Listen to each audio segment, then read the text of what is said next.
Time now for a Prime Performance, brought to you by Whole Foods Market, where we don't just put organics on our shelves, we put them on pedestals.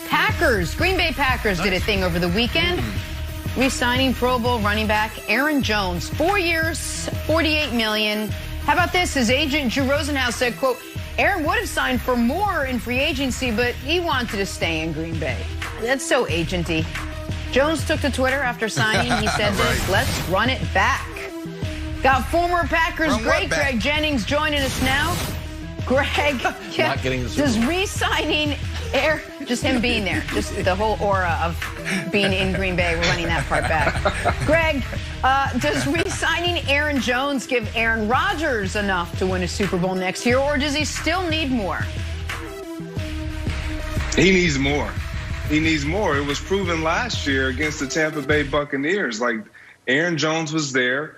And even more were there that they're trying to bring back even this year in free agency. Robert Tonyan and Corey Linsley. There's a lot of moving parts for the Green Bay Packers outside of just Aaron Jones. I think this was huge for them to be able to re-sign Aaron Jones and him wanting to be back with Green Bay. But I think a lot of this is going to be, again, put on Aaron Rodgers. And I would love to see him start kind of calling and putting out, like Tom Brady has done, like so many players do nowadays, using their social platforms to really bring on other pieces.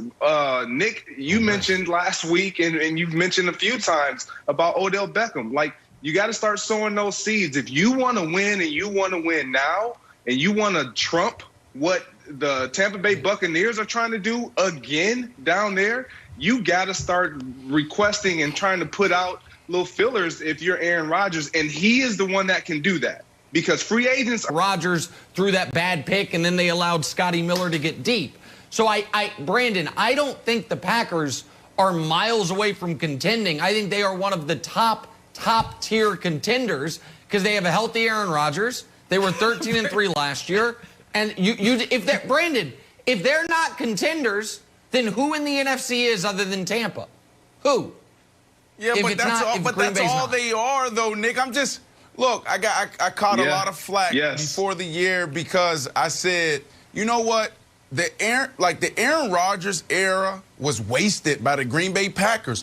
One Lombardi trophy, like one in the Aaron Rodgers era. Are you kidding me? So this conversation is the same every year. Well, we know they're going to be in it, but they just don't get over the hump. Aaron Jones, he's a dog. We all know that. 30 touchdowns in 30 games. Of course, their chemistry, it makes them better. Like, they need to keep this. But what you said is absolutely right. Go get Shaq Barrett. I truly believe he's going to go back to Tampa, but go get Shaq Barrett. You know what else they're missing, Greg and Wilds? They're missing that guy that can just be disruptive on the defensive side, right? Like, you don't need to be a top 10 defense. You need to be right around 15. But you know what you absolutely need? You need like a honey badger. You need like Earl Thomas, and I'm not saying go get Earl Thomas, but like Earl Thomas in his prime, a dude that can turn the ball over and give Aaron Rodgers in that offense more opportunities. Greg, you know this, even going back to when you was playing for Green Bay, the offensive side was never an issue. It's still not an issue. They probably would have went to the Super Bowl if their offensive line was a little bit more healthy. So they're always in this conversation as contenders, and then you just look at the defense side, okay, can I get a little bit of help here?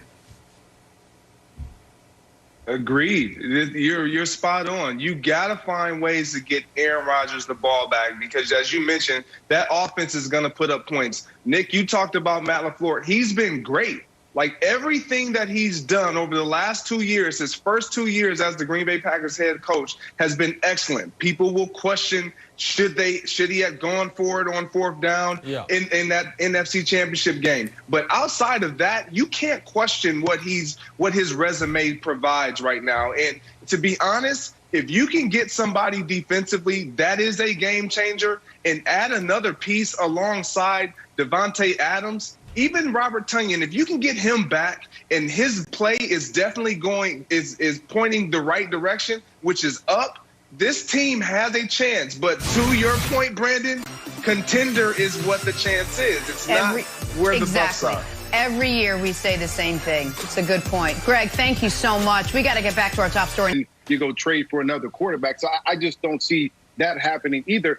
You know, to me, this all goes back to that Super Bowl. And I don't know if you guys remember, but I remember seeing Russell Wilson and Sierra watching down the field at Patrick Mahomes and all the weapons that he has, Tom Brady and all the weapons that he has. And he didn't look happy. He didn't look happy at all up there in that suite. He was sitting there with Roger Goodell and his beautiful wife, and they were just sitting there. They were having a great conversation, and Russell Wilson was pouting because he was jealous. He was upset. And to me, this play has all been about getting some control with that front office as far as in Seattle, having some say-so in the things that are going to go on in that front office, but getting more weapons around them. You have great wide receivers. You have the ability to run the football, and I think now you have to get that offensive line. You got a brand-new offensive coordinator, and I think that plays a big part. Shane Waldron is a guy that was a passing game coordinator for the Rams. He is a balanced offense type of guy. You're not going to be all run-focused. Now Russell Wilson can throw the ball a little bit more. They can be more aggressive there, but in order to do that, you have to find a way to protect your quarterback. And for me, from the beginning, this is what this was all about. Being able to find players to put around Russell Wilson to protect him so he's not getting banged up from the quarterback position. Hey, Brandon, doesn't this feel like a looming divorce? Like, there's problems in the marriage. Like, well, yeah, we got divorced yesterday. Like, you did? Yesterday? That was fast. Versus like, yeah, you know, 2 years ago, remember how we were having problems? Yeah, we made it official. Doesn't it feel like that? And doesn't it feel a little bit like Tom Brady, that there was problems in New England, kept winning? It's like, all right, by the way, my house is for sale now, even though I'm going to play the full year, and then I leave. So it feels like Russ will give it one more year. Unless they win the Super Bowl, this is just going to get worse and worse and worse. Then Seattle will also be in a financially advantageous position to move on from Russ next year, because this year there's cap hit would be 39. Next year it'll be 26. That's numbers courtesy of our resident GM before the meeting. Right. So do you think this year it feels like he stays? Next year, do you see him going? No, I think Russ is going to put pressure on him. Like, Nick, you just talked about the Baltimore Ravens stepping up and taking that guard off the board. The more those things happen, I think the more angry Russell Wilson gets and the more pressure he puts on Pete Carroll and the Seattle Seahawks.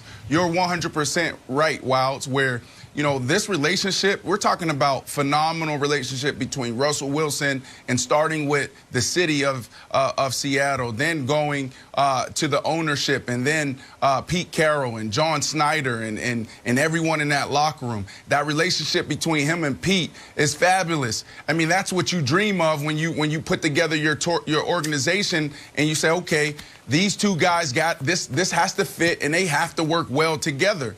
But the reality is that now Russell Wilson is stepping into his own. And I think once the Legion of Boom was broken up, then they gave it to Russell Wilson, and it took him time to say, you know what, I am the guy. He just led by example. Yeah, Russ was raw. He said those things. Now he literally has to lead this organization. And this is the first time he's felt comfortable sitting down with management and talking in black and white. Like, I know we are friends. I know we love each other, but this is about business now. And that's what you're seeing. So if they don't make it right, then yeah, it could be one more year. But Russell Wilson is putting the pressure on Seattle right now to make it right, because he see everybody else achieving things at a high level. And don't get it twisted. He wants to be right in all of those discussions on television. He wants all the awards. He wants to win Super Bowls. And like I said earlier, he wants to do it in high fashion.